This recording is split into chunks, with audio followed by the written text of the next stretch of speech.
Dan mohon maaf kemarin ada WA ke saya lupa terbalas gitu kan ya, nagih artikel gitu kan ya. Ya saya batin yang benar aja lah digunakan untuk istirahat hari ini apa minggu ini gitu ya. Alhamdulillah. Kemarin kan sudah istirahat 1 minggu kan ya. Iya, Pak. Kita.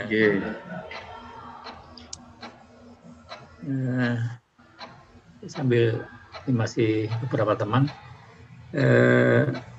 ini ya saya usahakan tentunya berjanji ya, tapi saya berusaha untuk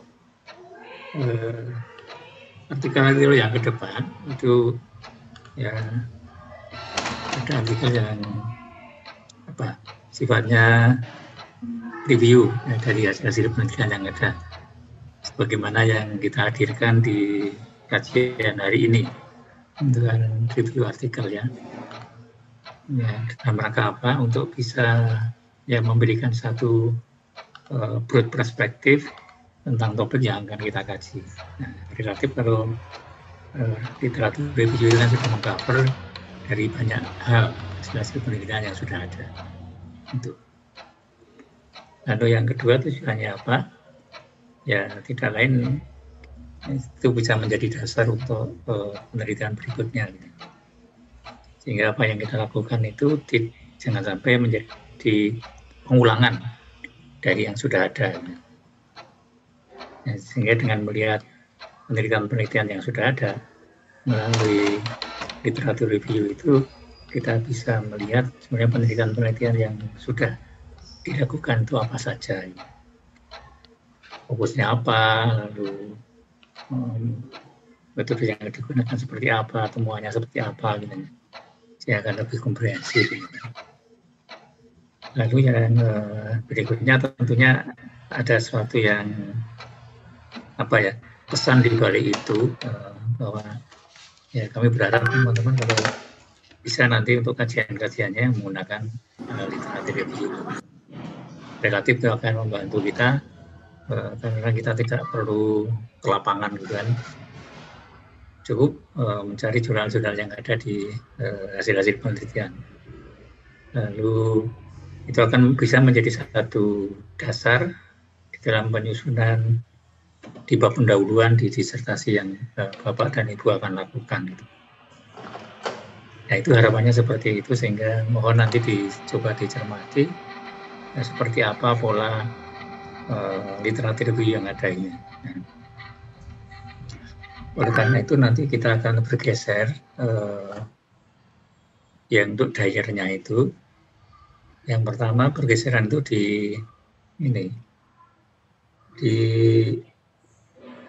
rekomendasi gitu ya. Jadi rekomendasi bukan pada tataran praksis, akan tapi lebih ke arah merekomendasikan pada diri kita sendiri. Yaitu berkaitan dengan apa yang harus kita lakukan, atau penelitian apa yang harus kita lakukan atas dasar literatur review ini. Itu yang pertama. Kemudian yang kedua yang tidak kalah pentingnya adalah mohon nanti dicermati semacam the angel itu apa ya, sasaran bidik dari literatur review itu. Bahasa yang lain yang bisa digunakan adalah semacam what's the problem ya, masalahnya apa gitu. Jadi itu kan menjadi penting ya untuk bisa kita cermati kenapa ini perlu ada literatur review ya. Jadi di introduction, di pendahuluan biasanya peneliti menyampaikan semacam urgensi pentingnya kajian itu atau masalah yang ada di dalam kajian-kajian yang ada gitu ya. Jadi masalah itu bukan berarti dalam konteks problem in the real practice ya. Jadi bukan pada permasalahan-permasalahan empirik di lapangan, akan tapi merupakan satu gap untuk mengisi kekosongan dari penelitian-penelitian yang sudah ada. di mana itu angelnya gitu ya. Nah, bagaimana peneliti itu membidik sesuatu yang memang masih belum dilakukan dari penelitian yang sudah ada. Itu kalau di literatur review biasanya seperti itu. Ya. Mohon nanti dicermati, termasuk yang ini nanti dibuka-buka di akhir lah nanti kita coba exercise satu artikel saja untuk melihat mana angelnya sehingga ini literatur review itu bisa perlu dilakukan. Arti pentingnya dari literatur review. Itu yang nanti mungkin ditambahkan di di deskripsi ya.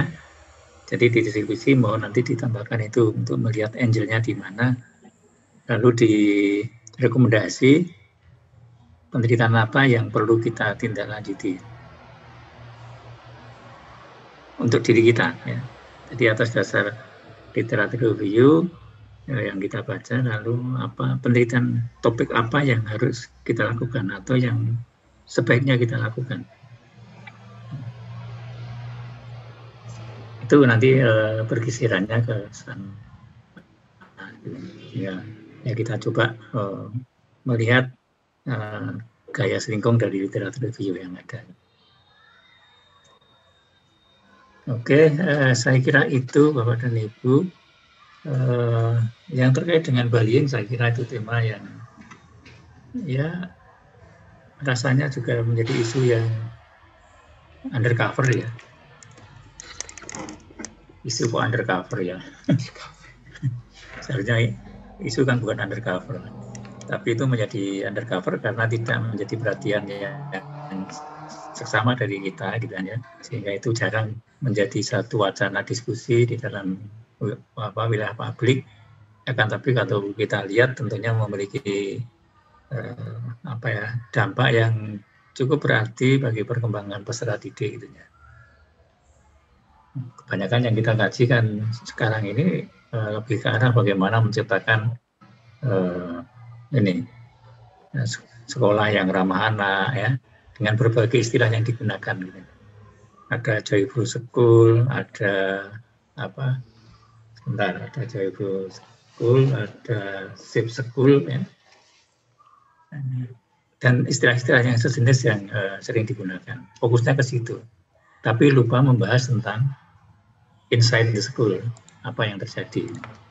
Nah, 2 artikel ini kita coba hadirkan untuk bisa melihat lebih jauh dari apa yang terjadi di dunia pendidikan di SD terkait dengan bullying atau perundungan. Sekalipun itu kajian di tempat lain, di budaya lain, saya kira itu akan memberikan satu perspektif yang terjadi seperti apa. Beda kultur tentunya berbeda pemaknaan ya, terhadap perundungan ini. Monggo silakan untuk bisa dilanjutkan diskusinya.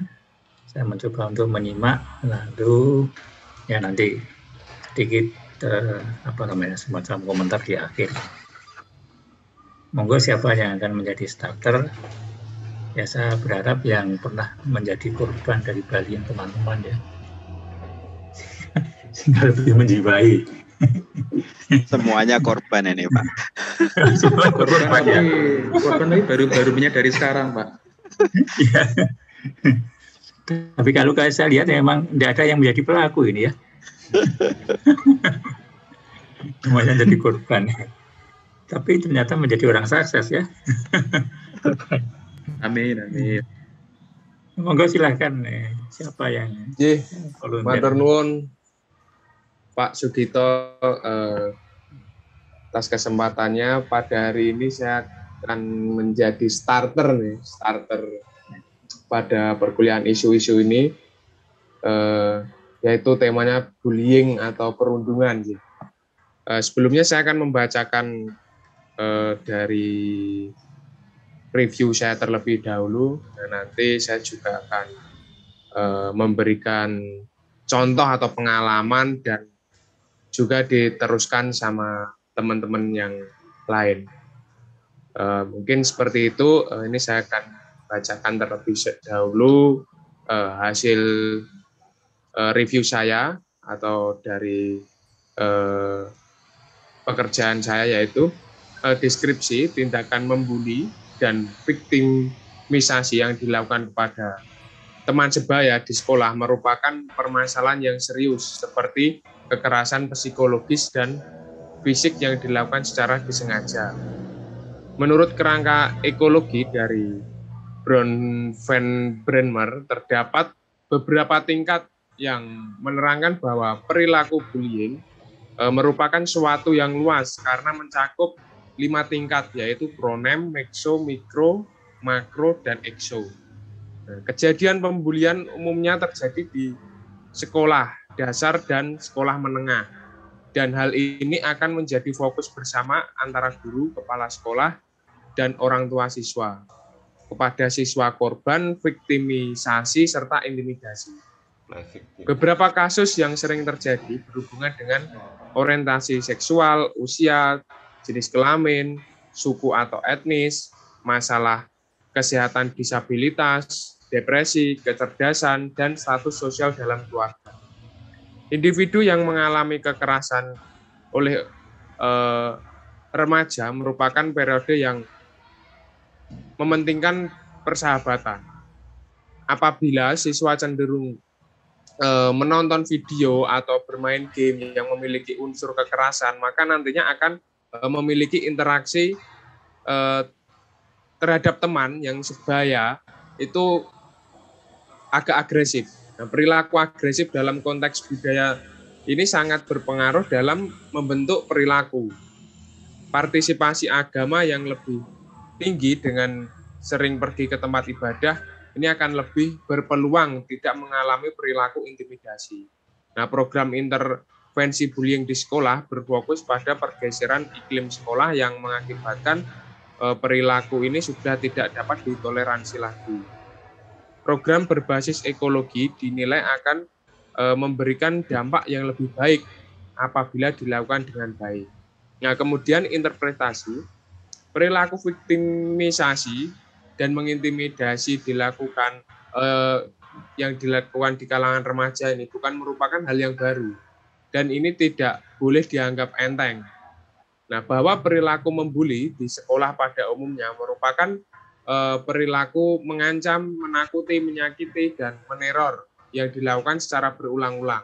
Karena bentuk dari sebuah respon dalam suatu kelompok di sekolah, siswa yang senang dan cenderung atau menonton film atau video bertemakan yang kekerasan atau penganiayaan itu akan cenderung memiliki interaksi teman sebaya yang agresif. Nah, hal ini senada yang disampaikan oleh Satya tahun 2015. Hasil penelitiannya menunjukkan bahwa responden yang mengalami perilaku agresif lebih tinggi adalah responden dengan kecanduan bermain game yang mengandung unsur kekerasan dibandingkan yang tidak. Langkah yang dapat diambil adalah membuat atau memodifikasi program intervensi maupun program pencegahannya di level sekolah, khususnya di sekolah dasar. Evaluasi program pencegahan dan penanggulangan bullying ini harus dilakukan sedini mungkin.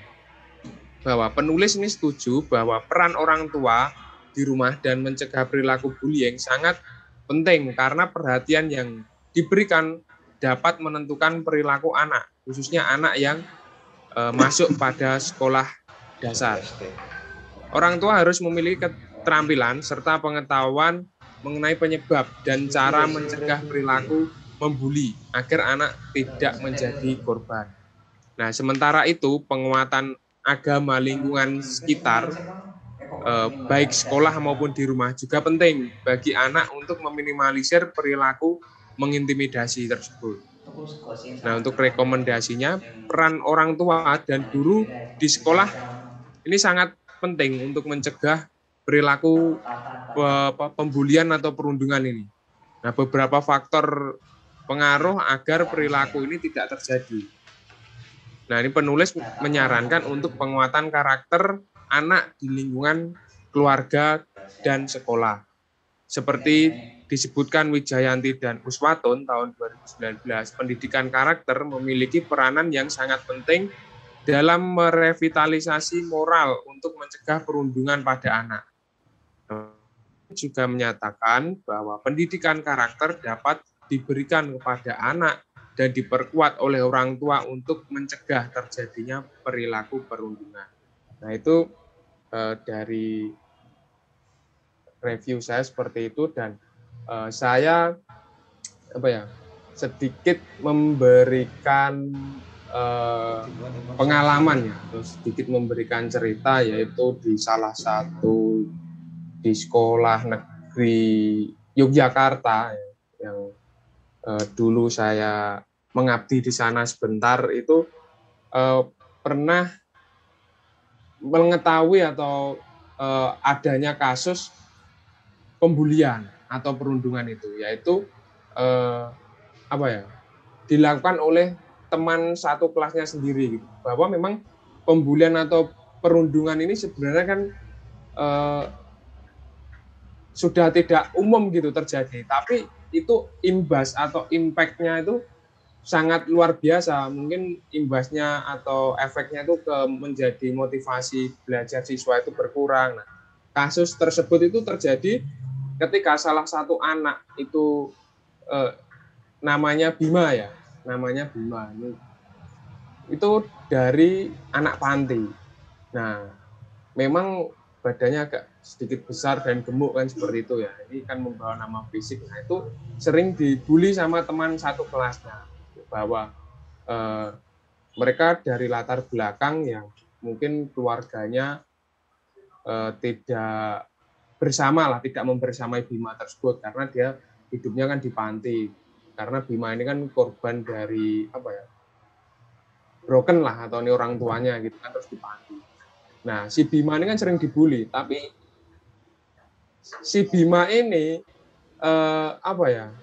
menunjukkan bahwa dia itu kayak tidak mau atau dikatakan lemah gitu loh ketika dibully. Dia nggak banyak berbicara, tapi dia berani gitu. Ketika dibully, dia membalasnya itu tidak pakai bulian, tapi malah pakai ke fisik seperti itu. Nah, itu kan itu seperti itu kayak berkali-kali loh perlakuan tersebut kepada si Bima itu. Dan itu sudah beberapa kali itu dipanggil sama bapak guru yang jadi bagian kesiswaan, itu sudah sering pernah dinegosiasikan bersama, dimusyawarahkan bersama, istilahnya dibimbing lah seperti itu. Tapi ya itu tadi, karena anak ini sebenarnya pendiam, nah sering dibully, tapi karena dia mungkin badannya besar atau memiliki jiwa keberanian, nah itu dia membalasnya itu mungkin dengan pukulan atau yang pernah suatu ketika itu yang membuli itu malah menjadi ketakutan dan tidak mau berangkat sekolah. Nah, seperti itu. Nah, ini sedikit ringkas cerita yang saya ketahui di SD, dari bulian terus berujung ke fisik dan berujung ke semangat belajar atau motivasi belajar siswa, itu kan ada imbasnya atau ada efeknya seperti itu. Dulu di masa saya kecil juga pernah, ketika sekolah dasar itu masih rame-ramenya di TV itu ada Smackdown itu atau WCW atau kayak gitu kan. Itu di TV kan sering ditayangkan seperti itu.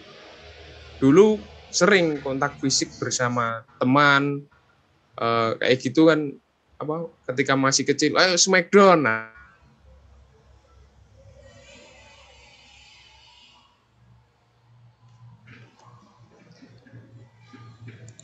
hilang suaranya kayaknya. Putus ya Mas Berio ya.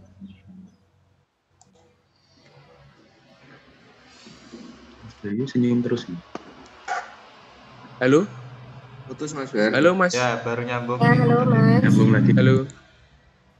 Putusnya nyampe ngendi mau lah? Nyampe mana tadi? Sampai WCW. Pribadi ketika dibully, menceritakan ketika masih waktu SD, pengalaman pribadi ketika dibully. Oh iya. Ketika dibully, bukan ketika diputus, Mas. Kode keras angel wis. Nah lanjut J. Jadi ketika saya dulu SD itu juga hal seperti itu sudah apa ya? Sudah ada gitu loh. Jadi kalau untuk masalah bullying dan perundungan ini sebenarnya bukan rahasia umum lagi kan di sekolah dasar, apalagi saya dulu latar belakangnya kan SD-nya tuh SD di desa ya, terus SD negeri dan mungkin secara bimbingan dari guru itu ya hanya sekedar pembelajaran saja, tidak seperti sekolah-sekolah sekarang yang seperti kayak contoh sekolah swasta kan banyak sekali pembinaan dari segi dari siswanya itu sering mendapat pembinaan itu kan mungkin berpengaruh juga gitu loh kepada siswanya. Mungkin seperti itu teman-teman Bapak Ibu semua, sedikit pemantik atau pengantar dari saya, monggo bisa menambahkan atau kritikan ini yang pasti pengalaman banyak ya pasti mengalami ini, saya rasa banyak mengalami lah hal bullying. Mungkin monggo Bapak Ibu yang mau menambahkan. Saya boleh Mas Perio. Monggo Mbak Nesi Andini. Terima kasih atas kesempatannya. Saya takutnya kalau nanti kayak kemarin tuh sinyalnya putus gitu loh, karena di sini sering mati lampu dan sekarang lagi mendung begitu. Terima kasih. Nah,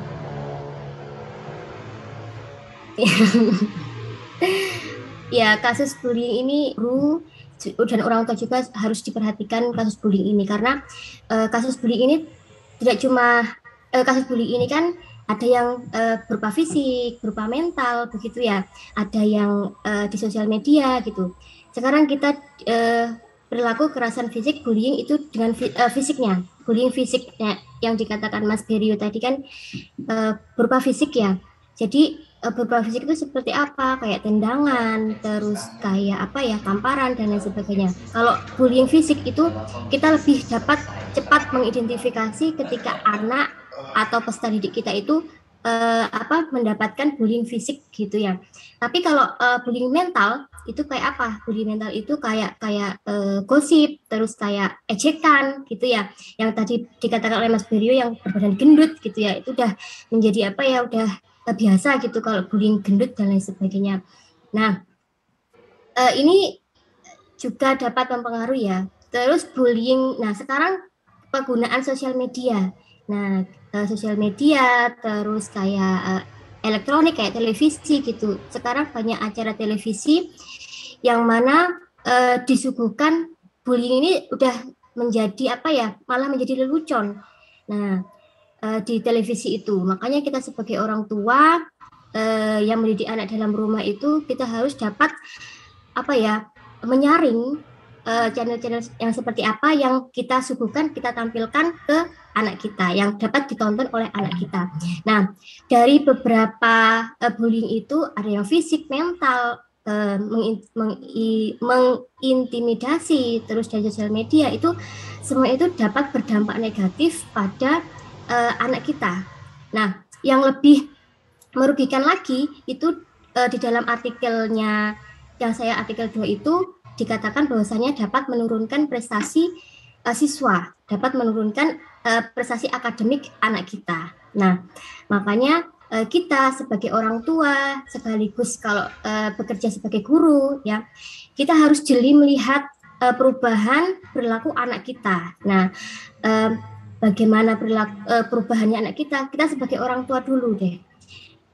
Ketika anak kita itu ada perubahan, misalnya malas berangkat sekolah, terus kemudian kalau kita ada ulangan terus ulangannya turun, murung, stres. Nah, kita harus pandai atau jeli melihat perubahan si anak kita. Kalau dari guru, bagaimana melihat perubahannya ketika anak itu dalam kelas biasanya aktif begitu ya, kok sekarang pendiam gitu, biasanya bisa mengembangkan idenya, gagasannya, kok diam. ini kita bisa dapat melihatnya. Kita harus jeli melihat perubahan si anak kita.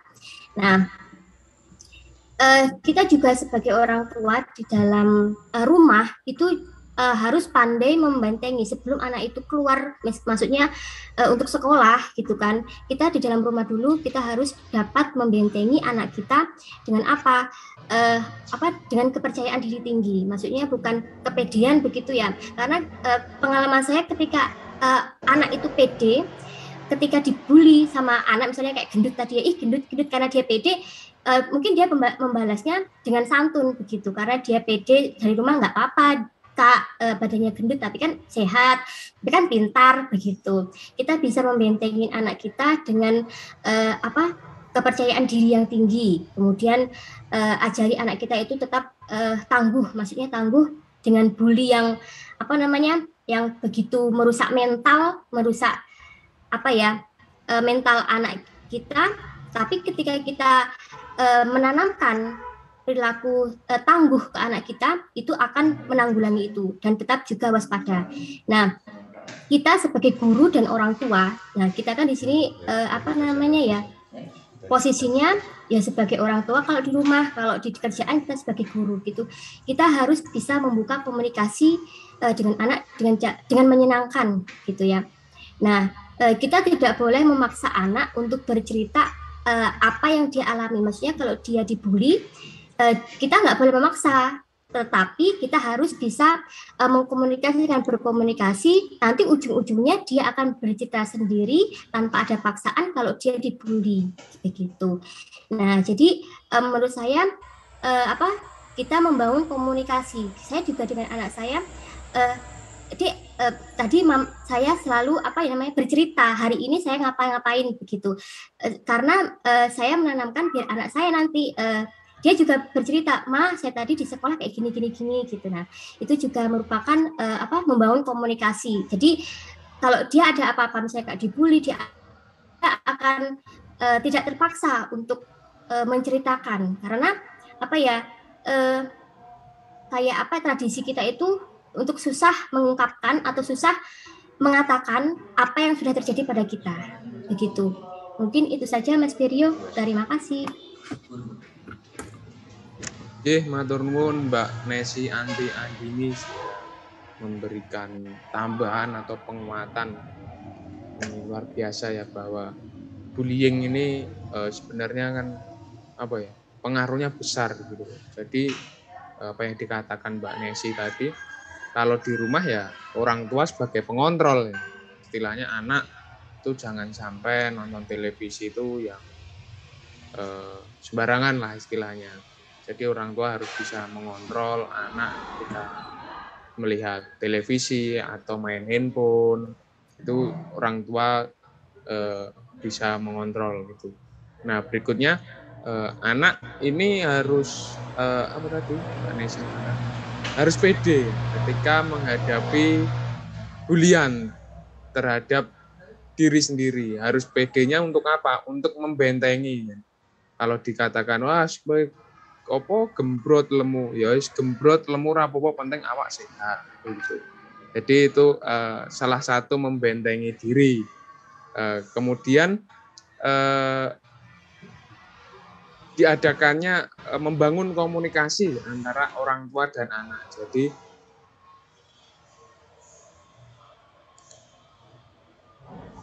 apakah suaranya hilang? Iya, hilang, putus-putus.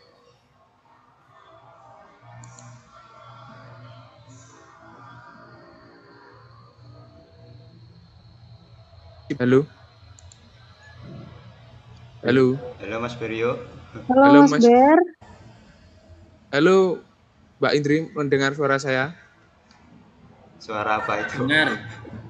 Oh, alhamdulillah kalau mendengar. Yang jauh malah Mas Hari. Jadi membangun komunikasi ini, mohon maaf ya, video saya matikan biar tidak terputus-putus. Tadi Mbak Nesi terakhir mengatakan membangun komunikasi orang tua dan anak. Nah ini ini sangat penting juga gitu. Karena akhir-akhir ini saya melihat itu kok seperti putus lagi. Putus lagi, Mas Ber. Jangan diputus toh Mbak Indri, wah. Ya kayaknya ini. Saya coba melanjutkan ya sambil menunggu Mas Berio Cek. nyambung lagi apa sinyalnya. Halo Mas Ibda. Halo, boleh nyambung? Mosok putus aja. Halo, sudah tersambung. Sudah tersambung, ya. Mas Ber. Jadi membangun komunikasi orang tua dan anak itu sangat penting sih menurut saya, karena di era sekarang ini banyak sekali anak itu yang istilahnya apa ya, kayak menutup diri kepada orang tua gitu. Jadi kurang terbuka, kurang los kepada orang tua, tidak menceritakan semua apa.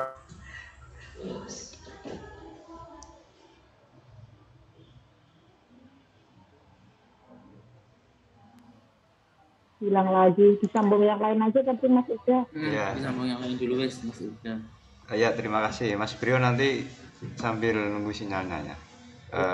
Saya mendapat artikel yang di sini menemukan beberapa tipe ya. Tadi Pak Sugito sudah menjelaskan ini rata-rata korban atau pelaku. Nah, tapi di artikel ini ada beberapa tipe. Yang pertama adalah korban, kemudian penyerang atau pelaku, korban agresor, dan tidak terlibat atau tidak ikut sama sekali. Kalau melihat dampak di dalam artikel ini memang banyak sekali ya. Bahkan dampak dengan psikologis, kemudian emosional, bahkan relasi sosial ya, itu sangat dipengaruhi oleh bullying. Tetapi itu dampak ketika posisi kita di mana, apakah kita korban, apakah pelaku, korban agresor atau tidak terlibat. Karena bagi korban tentu itu sangat berdampak ya. Kita sendiri memiliki pengalaman empirik waktu masih kecil dulu, dan kita tentu masih ingat dengan julukan-julukan, nama alias lakop, kalau bahasa di Pati itu wadanan ya. Nama lain dari kita itu menjadi melekat dan sangat impresinya itu sangat apa ya, kadang jengkel gitu loh, karena identik dengan kalau di sini kan istilahnya apa ya, simbolis dari nama-nama hewan, nama benda. Ada teman saya itu nama aliasnya aja percil, ada bencok, itu kan nyuwun sewu kurang etis ya, apalagi di daerah Pantura seperti Pati, karena rumah saya deket ya deket gunung ya deket laut, itu memang suasananya panas. Jadi di beberapa benua yang diteliti di artikel ini, saya kira kondisi sosiologi juga menentukan, lingkungan itu sangat menentukan apa pola komunikasi, pola register, kalau bahasa di ilmu sosiologi itu ya bahasa umpatannya ya gitulah. Tetapi dalam konteks bullying ini memang yang paling rentan dirugikan adalah korban, sedangkan pelaku atau penyerang ini bisa ada apa ya istilahnya ya, katarsis ya, atau pengungkapan pelampiasan terhadap si korban. Nah, korban agresor ini saya kira bisa menjadi korban, bisa menjadi apa, agresinya juga istilahnya dia 50-50 kalau korban agresor saya baca. Nah, kemudian tidak terlibat. Nah, tidak terlibat ini dalam arti dia tidak terlibat dalam konteks komunitas teman-teman geng, karena anak-anak kecil itu identik dengan geng ya. Karena saya tuh badannya kecil, saya selalu kalah ketika dulu jotosan ataupun berkelahi dengan teman-teman. Jadi sering mendapat apa ya, jatah menjadi korban gitu, tidak pernah korban agresor. Nah, ini juga mendapat apa ya, dampaknya itu saya kira tidak terlalu berat kalau korban agresor. Tapi kalau korban saya kira juga sangat apa ya, sangat berkesan sampai sekarang. Nah, kemudian di sini juga ada beberapa temuan lain ya. Artinya tadi kan beberapa problem saya kira Bapak Ibu sudah berpengalaman semua, baik menjadi korban, penyerang ataupun korban agresor dan tidak terlibat. Nah, saya kira di sini di tawaran artikel yang kalau tidak salah saya baca itu ditekankan kepada psikolog dan guru bimbingan konseling ya, konseli itu ya. Artinya memang adanya psikolog di sekolah dasar ini menjadi salah satu bagian dari problem psikolog, karena ini rumpun yang ada di fokus and scope artikel ini lebih kepada psikologi seperti itu ya, maupun bimbingan konseling lah. Nah, maka dari itu kita tinggal ini mau arahnya kemana. Kalau kita melihat peta dari artikel ini kan ada yang membagi di sisi korban, penyerang atau pelaku, korban agresor, dan juga tidak terlibat sama sekali. Nah, saya kira dari hal ini tentu ini bagian dari fenomena kerusakan bahasa verbal ataupun budaya. Karena sekali lagi di artikel juga disinggung ya bahwa pengaruh sosial lingkungan, kemudian peer group ya, kelompok sesama itu juga menentukan. Dan ini kalau artikelnya Likona ya, kalau masih sependapat ya bagian dari salah satu indikator kehancuran suatu bangsa ya, karena menggunakan bahasa-bahasa yang tidak bagus seperti itu. Mungkin itu saja karena ini ada kan mungkin. Terima kasih. Terima kasih Mas Ibda. Cek tes, ini suara saya masuk? Masuk, Mas. Alhamdulillah, halo masuk. Alhamdulillah masuk, Mas. Matur nuwun Mas Ibda sudah menambahkan dan membackup tadi ketika koneksi saya down.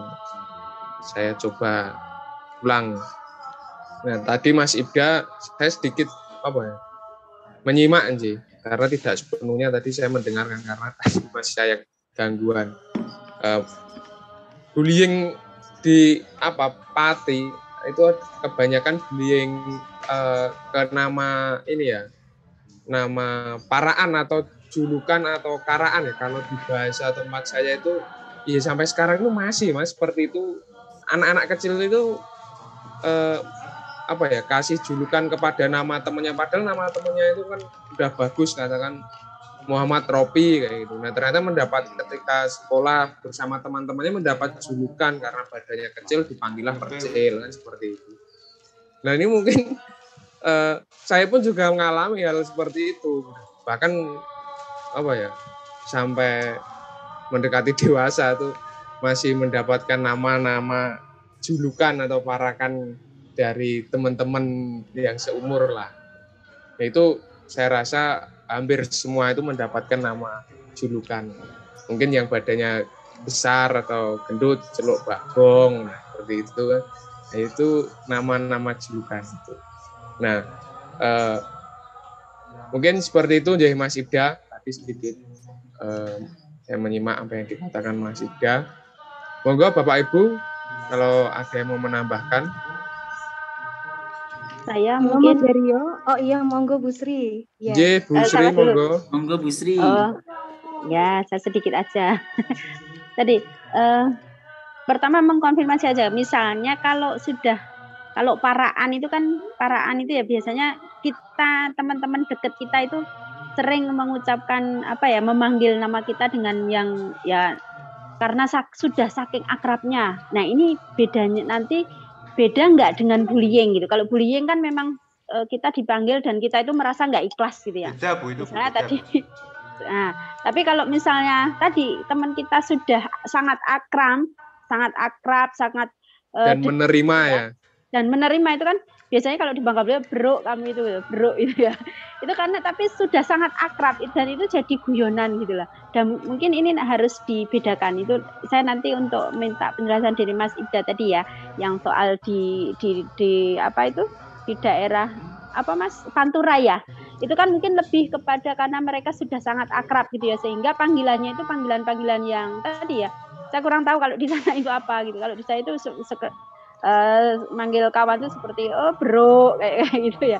Itu karena saking akrabnya, tapi kalau dengan orang lain tidak. Sementara kalau bullying itu kan kita dipanggil itu dan kita nggak ikhlas gitu. Itu pertama. Kemudian yang kedua, betul saya mengkaji di jurnal pertama itu sangat-sangat lengkap gitu ya, faktor-faktor yang membuat seseorang itu dibully ternyata banyak sekali, sehingga banyak sekali peluang-peluang untuk siswa anak-anak itu dibully, dari mulai kesehatan, ras, kemudian orientasi seksual gitu ya, kemudian kesehatan, ada 6 kalau nggak salah ya, kemiskinan, kebodohan ya, anak yang ketinggalan, bahkan anak yang cerdas pun mendapat bullying dengan misalnya keterasingan sosial gitu ya. Biasanya kan kita terus cacah-cah pinter gitu ya, itu dulu sering terjadi gitu.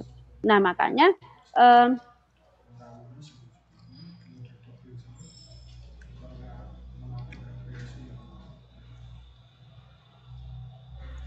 sekolah, di rumah, di sekolah, dan di masyarakat.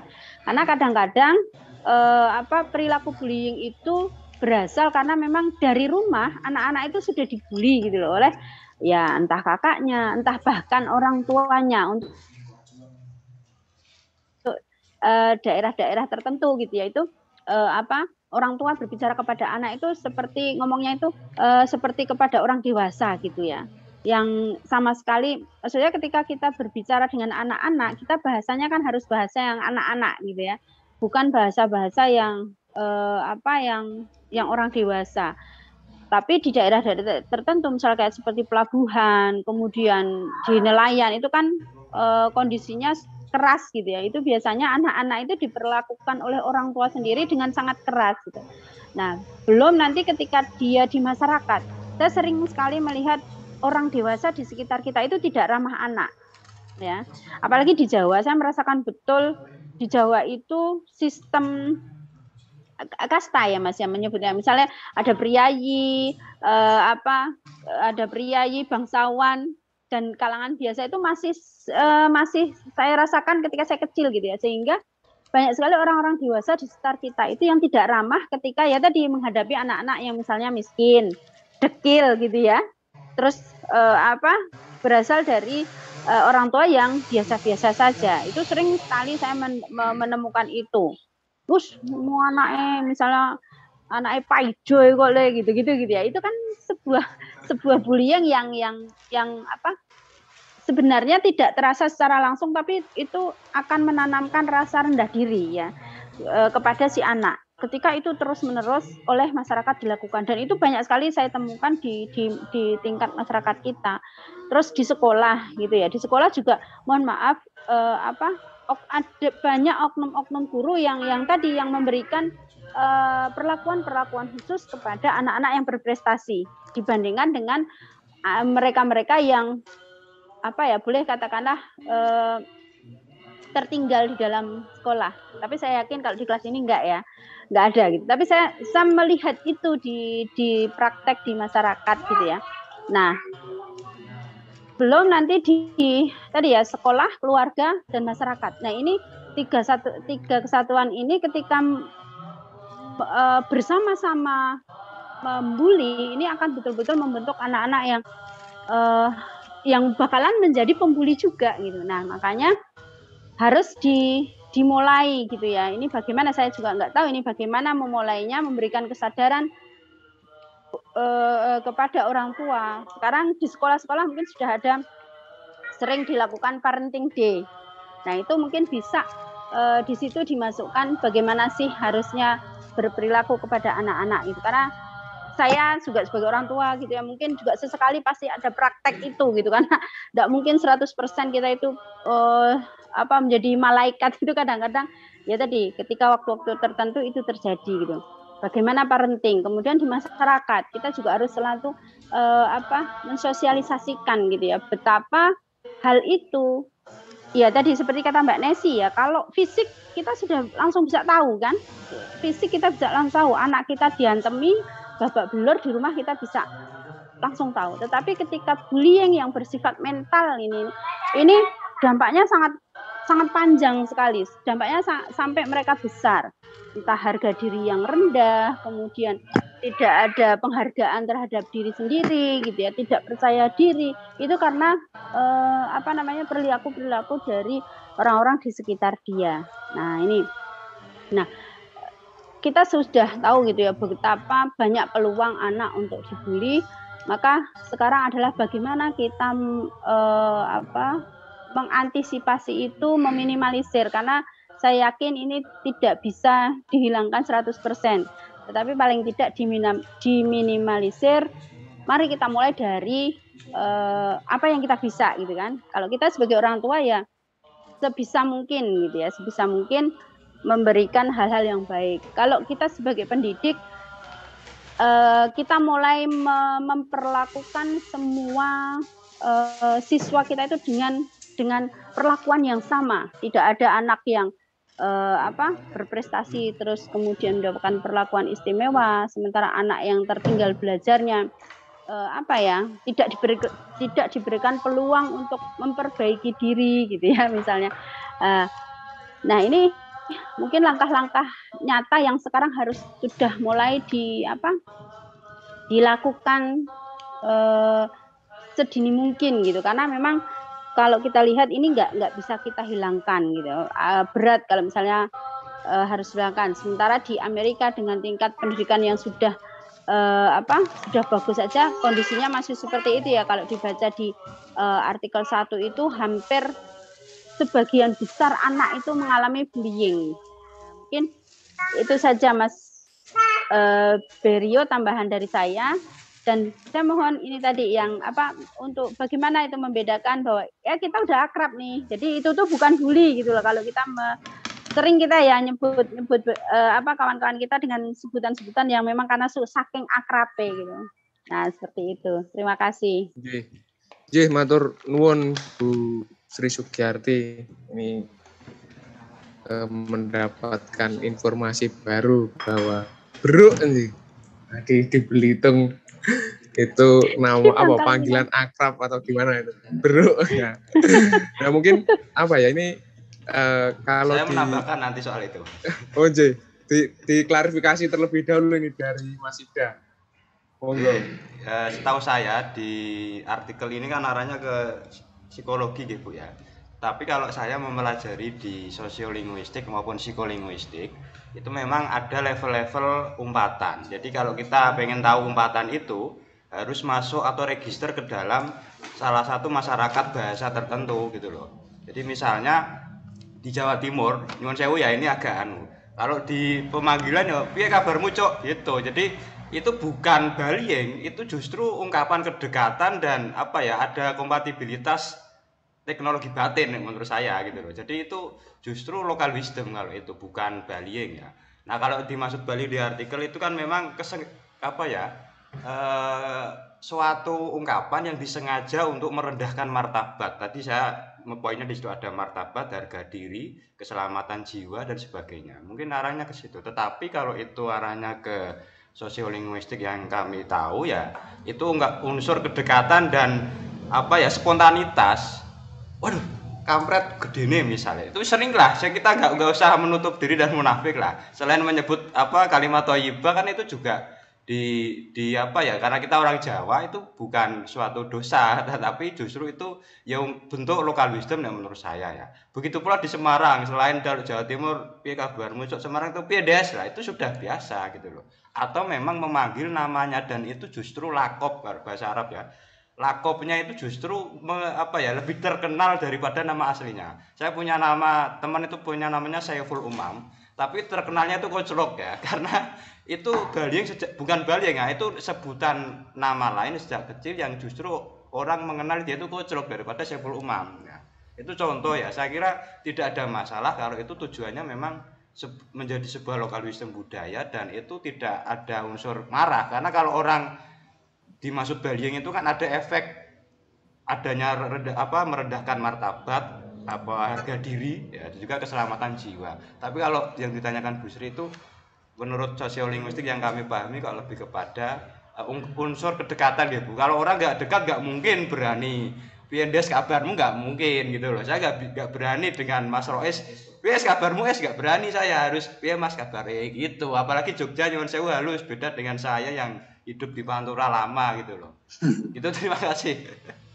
Oke. Boleh menambahkan Mas Berio? JJ monggo Mas Roes. Ini dengan bahasa Jogja. Ya, begini ya. Saya masih ingat dulu ketika saya di usia SD. Nama saya kan Roes Saifuddin loh.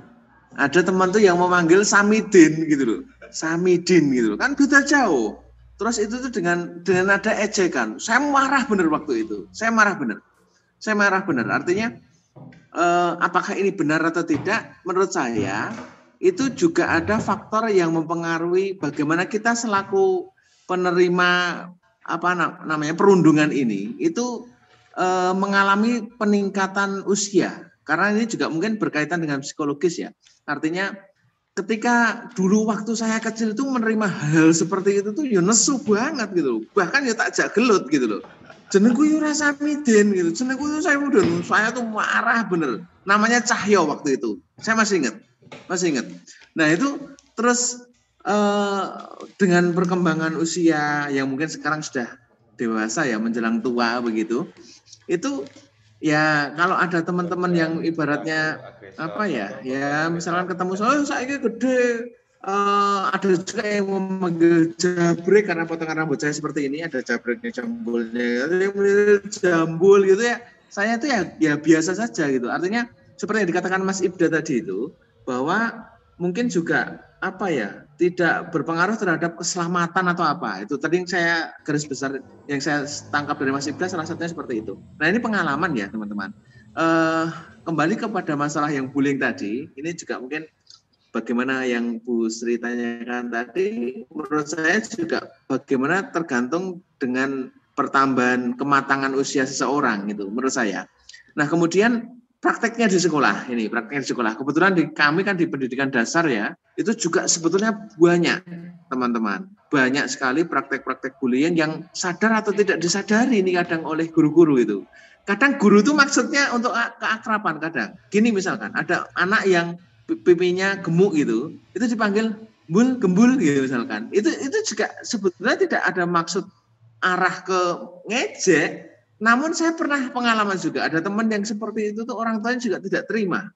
Nah, ini juga artinya pemahaman tentang bullying ini juga harus secara utuh dipahami oleh semua sebetulnya. Artinya orang tua kemudian. Mas Roes nanti ya. Nah, ya betul.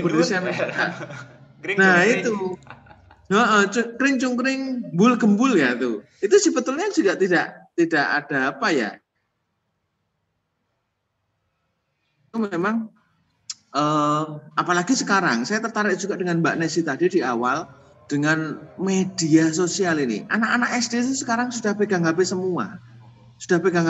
Kecuali yang memang orang tuanya agak ketat ya. Mereka itu bahasanya itu di WA itu. Kalau saya itu kan kebetulan ya murid-murid dekat ya dengan saya, mengikuti beberapa angkatan WA murid, bukan wali murid itu tuh bahasanya mereka tuh sudah nggak karuan gitu ya. Apa contohnya? Bacotmu misalkan, maaf ya seperti itu. Apalagi itu ya pokoknya bahasa-bahasa yang serempet-serempet yang nggak benar gitulah. Itu kemudian arahnya juga ke personal. Kadang-kadang di grup itu kan juga misalkan ada si anak A memposting gambar, kamu kampungan atau apa misalkan, bacot atau apa. Ini itu bahasa-bahasa mereka juga sudah apa ya, menurut saya tidak pas sebagai seorang pelajar. Nah ini artinya itu juga efek dari apa yang disebut sebagai bullying itu tadi sebetulnya. Dari awal ketika memang sudah ada pemahaman bersama tentang bagaimana cara kita menanggulangi, ya sekarang memang tantangannya sulit. Di tontonan film pun apakah ini juga bullying teman-teman? Saya mau bertanya. Di tontonan film pun yang paling sederhana, misalkan Tom and Jerry itu. Kadang bullying itu kan berasal dari keisengan. Lah yang Tom and Jerry kan isinya mengiseng tok. Nek ngerti koncone rekoso wah seneng ngeram gitu loh. Nah, ini kadang juga kita juga bagaimana sih sebetulnya membatasi sebuah tontonan yang nanti tidak nyerempet-nyerempet ke arah sana, memberikan inspirasi. Oh kan bisa gini anak-anak. Wah, sesok aku harap nyoba kaya Tom nek koncoku misalkan seperti itu. Ini kan juga apa ya? Memang harus ada sebuah kefahaman semuanya, semua aspek dalam pendidikan. Begitu nggih, Mas, tambahannya mungkin hanya sekadar apa ya, menambahkan pengalaman pribadi yang pernah dibully begitu. Matur nuwun, Mas Berio. Matur nuwun Mas Roes sudah menceritakan pengalamannya ketika kecil. Nah ini sepertinya Mbak Indri yang sudah tidak sabar ingin menambahkan. Monggo Mbak Indri. Terima kasih Mas Ber, sedikit ini ya menambahkan terkait tadi saya tertarik dengan apa yang dikatakan Mbak Nesi dan Bu Sri ya, bahwa bullying ini terjadi yang pertama tidak hanya di dunia nyata tetapi juga di dunia maya. Kemudian juga benar, Pantura itu keras Bu. Saya salah satu contoh dari korban bullying dari SE ya Bu. saya mendapatkan perlakuan tidak hanya bullying verbal, tetapi saya pernah sampai di kekerasan fisik ya. Saya dijambak, saya dibuang teman-teman di tong sampah, saya kemudian karena jadi gini, faktor-faktor itu tersebut karena mereka menganggap saya berbeda gitu, dalam artian tadi ada dikatakan beberapa faktor seperti miskin, dekil dan lain sebagainya gitu. Jadi dari pagi dulu tuh saya sedikit cerita gitu ya. Dulu sejak kecil tuh dari pagi saya sudah tidak melihat orang tua gitu ya. Akhirnya segala macam mengurus diri saya itu diurus oleh diri saya sendiri sehingga kurang rapi seperti teman lain seperti itu. Dan kemudian dari situ saya mendapat bullying verbal gitu kan, kemudian bullying ini juga kekerasan fisik yang akhirnya sangat mempengaruhi psikologi saya sampai sekarang gitu kan. Dan kemudian ketika saya bercerita kepada orang tua saya itu tipe orang yang tidak ingin memanjakan anak seperti itu. Ketika anak bercerita, mereka itu malah menyalahkan anaknya. Oh, berarti kamu salah. Harusnya jangan seperti itu, kamu harus gini biar diterima gitu, sehingga akhirnya sampai saya lulus SD, saya lulus SMP, bahkan sampai SMA gitu, saya itu tidak berani menyatakan bahwa setiap hari saya kena bully gitu. Dan tetapi dituntut juga oleh orang tua agar saya menjadi bintang kelas. Lah ini masalahnya gitu, saya mungkin mendapat nilai bagus karena tertekan, tetapi jiwa saya juga tertekan di kelas seperti itu gitu. Dan kemudian ini berdampak sekali Mbak, karena berdampak pada akhirnya saya menjadi pribadi yang tidak berani memutuskan suatu masalah. Saya tidak berani mengungkapkan pendapat saya gitu kan di internal terutama seperti itu. Dan kemudian ini tuh sangat berdampak ke saya besar ini, saya sudah dewasa ini sangat berdampak sekali, tidak lagi di dunia nyata tetapi juga di dunia maya, Bu. Kenapa di Instagram saya selalu menonaktifkan komen seperti itu salah satunya. Dan kemudian bulan kemarin tepatnya saya melaporkan sebuah bullying juga ke Polres Brebes dan Polres Kota. Saya meminta perlindungan kepada Bapak Wali Kota juga terhadap suatu petinggi dengan komplotannya yang membuli saya, mengarahkan ke asusila seperti itu. Itu sangat membuat saya tertekan, membuat saya stres. Membuat ya yang saya cerita di kelas gitu, saya tidak bisa tidur, saya tidak bisa ini. Ketika saya meminta perlindungan ke petinggi pun, petinggi itu tidak merespon karena yang dihadapi lebih petinggi gitu, lebih petinggi dengan komplotannya petinggi gitu. Dan kemudian akhirnya membuat saya untuk ingin terlibat di dalam perlindungan anak dan perempuan di kabupaten dan kota Tegal ya, karena saya merasakan sendiri betapa dampak psikologis anak ketika tidak mendapat dukungan, tidak didengarkan, dan kemudian ketika di luar pun mendapat bullying itu sangat berdampak sampai sekarang saya hidup seperti itu. Mungkin seperti itu Mas Ber. Dan kemudian banyak hal yang benar sekali, lingkungan itu sangat mempengaruhi, apalagi di Pantura seperti itu saya mendapat sampai saya diteror, saya mau dibunuh, dan itu bukan hanya di dunia maya, saya sampai mau ditabrak dengan mobil juga saya sudah pernah. Semua itu yang benar-benar bullying itu sangat mempengaruhi psikologis anak. Dan saya berharap ke depan Bapak Ibu semua ini kan pendidik gitu ya, agar bisa mendampingi anak didiknya agar tidak terjadi lagi nih indri-indri selanjutnya seperti itu. Terima kasih. Nggih, matur nuwun Mbak Indri. Wah, ternyata Pantura sangat keras sekali. Ceritanya sampai diundang di tempat juga. Mbak Indri sudah menceritakan juga ketika mendapatkan bullying di sosial media atau dunia maya. Nah, ini yang tidak hanya di lingkungan sekitar secara langsung, tapi di dunia maya ini juga ada yang namanya bullying ya, atau jenis teror. Nah ini dampaknya sangat luar biasa sekali ya. Seperti Mbak Indri ceritakan tadi, sampai tidak bisa tidur, stres dan lain sebagainya, dan tidak mendapatkan bantuan dari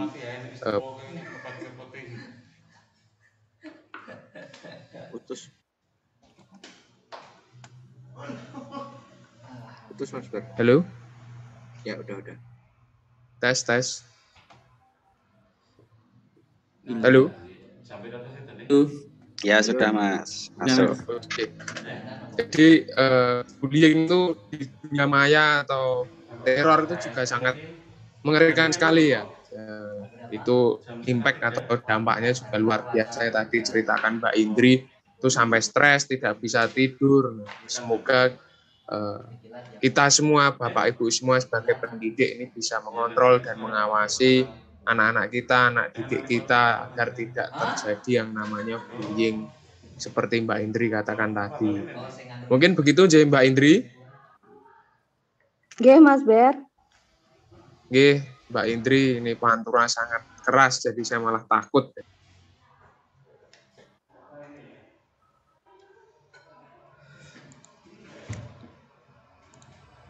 Pental-pental terus ya saya. Halo? Setuju bullying atau enggak ini? Halo, tes. Halo? Ya masih putus, agak putus Ya, Mas Ber. Ngapunten nih terpental-pental keluar nih. Mungkin ada Bapak Ibu yang mau menambahkan lagi, kalau tadi sudah pantura begitu kejam dan keras lingkungannya gitu. Nah, mungkin ini dari wilayah Solo yang halus-halus. Monggo Bu Ani, lemah lembut dari Solo. Terima kasih Mas Berio. Terima kasih teman-teman atas waktu yang diberikan. Ini saya menarik ya tadi hubungannya sama bullying. Ini saya bercerita juga mengenai praktek saya di sekolah ya. Memang bullying itu sangat berdampak. Kelihatannya itu sepele cuma satu kata gitu ya. Umpatan atau meskipun niatnya itu baik, tapi belum tentu diterima baik untuk korbannya seperti itu. Seperti tadi yang dikatakan Mas Rois tadi ya, si gembul gitu. Itu niatnya sebenarnya baik, cuma bercanda seperti itu. Tapi belum tentu yang menerima, yang sebagai korban itu bisa menerima kalau itu hal biasa. Bisa jadi itu menjadi luar biasa, menjadi psikologi ya. Jadi menurut ini yang sudah saya amati, dampak bullying ini memang sangat terutama di sekolah dasar ya. Itu memang lahirnya sekolah ramah anak itu ya karena mungkin dinamika bullying ini. Jadi karena bullying itu dampaknya sangat buruk banget ya untuk psikologi anak. Jadi lahir seperti sekolah ramah anak itu untuk menyiasati biar tidak terjadi hal-hal seperti bullying itu. Jadi selama ini di sekolah dasar itu saya sebagai guru kelas, anak-anak itu dari tahun ke tahun itu pasti ada studi kasus seperti itu sampai anaknya itu nggak mau masuk sekolah. Anaknya itu suruh nunggui ibunya, wah repot ini. Jadi kebetulan saya sudah pernah ngajar kelas 1, kelas tinggi, kelas rendah, kelas 1 itu seperti anak PAUD ya. Jadi karena cuma sekali dikatain sama temennya itu, dia itu sudah tertanam, terus trauma, minta ditunggui sama ibunya terus. Kalau seperti itu gurunya yang jadi repot. Nah ini menurut yang sudah saya alami itu memang untuk menyiasati antisipasinya itu memang untuk mengembalikan psikologisnya itu kita sebagai guru kelas itu juga harus jadi psikiaternya ya. Maka dari itu kalau di sekolah dasar itu ada bimbingan konseling. Jadi guru kelas juga jadi bimbingan konselingnya seperti itu. Saya memang tertarik tadi sama Mas Ida tadi ya, pendapatnya memang dampak bullying itu sangat berdampak ke psikologis anak tersebut. Terutama ini di sekolah dasar karena sekolah dasar itu kan masih masih usia keemasan ya, jadi sensitif banget. Maka dari itu bullying ini sangat harus lebih diantisipatif di tahap-tahap sekolah dasar, terutama PAUD dan sekolah dasar ya. Jangan sampai terjadi hal-hal yang traumatis yang membuat anak itu sampai terjadi mogok sekolah atau hal-hal yang mengganggu psikologisnya untuk tumbuh kembang seperti itu. Jadi untuk pemecahannya yaitu di sekolah dasar sekarang itu ada lahir sekolah ramah anak. Selain itu guru kelas itu menjadi psikolog ya, otomatis juga merangkap-rangkap gitu. Nggak sekedar guru kelas transfer knowledge tidak, tapi juga sebagai psikiaternya anak tersebut, menjadi guru pendamping dalam menyelesaikan kesulitan belajar, keterlambatan belajar, dan kemungkinan juga kekhususan anak-anak tersebut seperti nanti menyangkut hal-hal yang bersikap inklusif seperti itu. Terima kasih. Begitu Mas Berio, pendapat dari saya. Ini sesuai dengan apa yang sudah saya lakukan sebagai guru sekolah dasar. Demikian, terima kasih. Nanti minta ini ya, apa, Mbak Novi, stempelnya.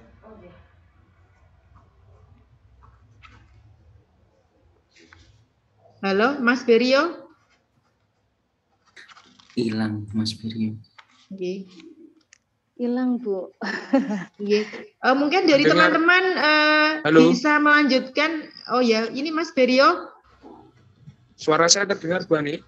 Terdengar ya. Oh, terima kasih Bu Ani sudah menambahkan cerita pengalamannya yaitu sekolah ramah anak dan bahwa bullying itu berdampak ke psikologis anak karena anak di sekolah dasar ini kan masih pada masa keemasan. Iya. Golden age ya.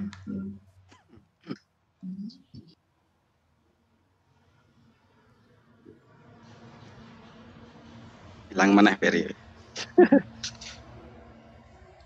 Mas Berio, halo. Guru kelas itu sendiri, halo? Halo, ya Mas. Sudah nyambung. Oke.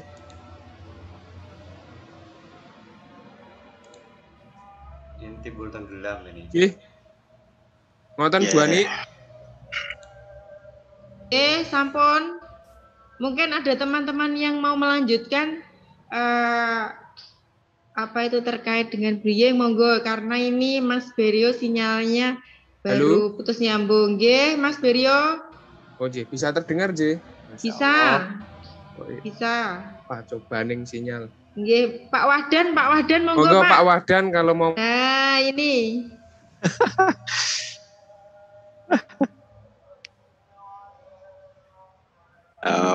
Mas Berio.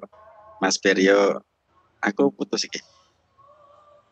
Monggo Pak Wahdan dilanjut saja nggak apa-apa. Saya bantu Mas Berio yang sinyalnya Mas Berio soalnya putus nyambung nggih. Nggih Pak Wahdan, nggih monggo silakan saya. Suara saya kedengaran Bu Ani? Sampun, nggih monggo.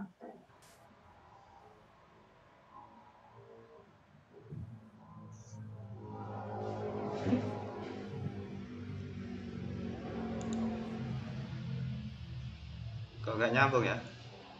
Halo Pak Wahdan. Halo. Ya, halo. Dengaran? Nyambung. Oke. Oke, baik.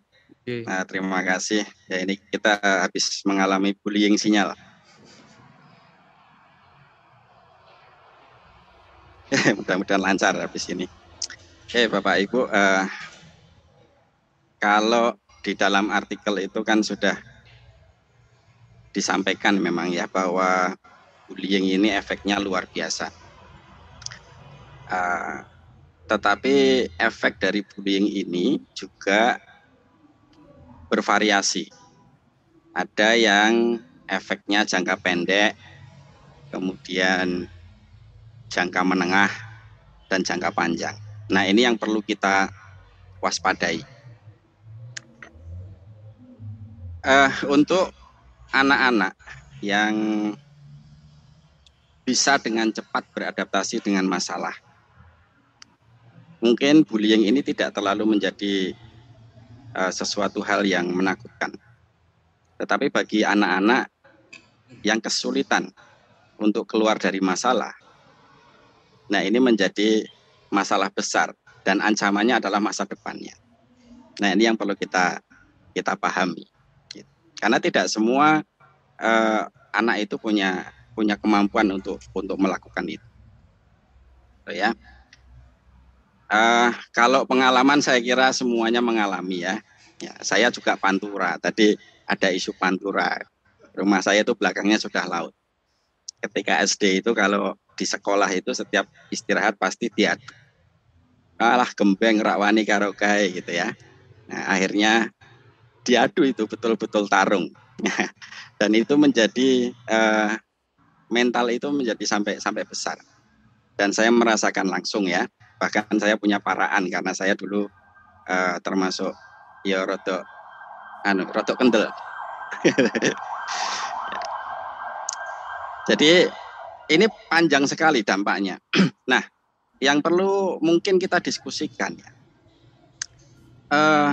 sesuatu bullying itu apakah bisa kita terima sebagai sebuah budaya?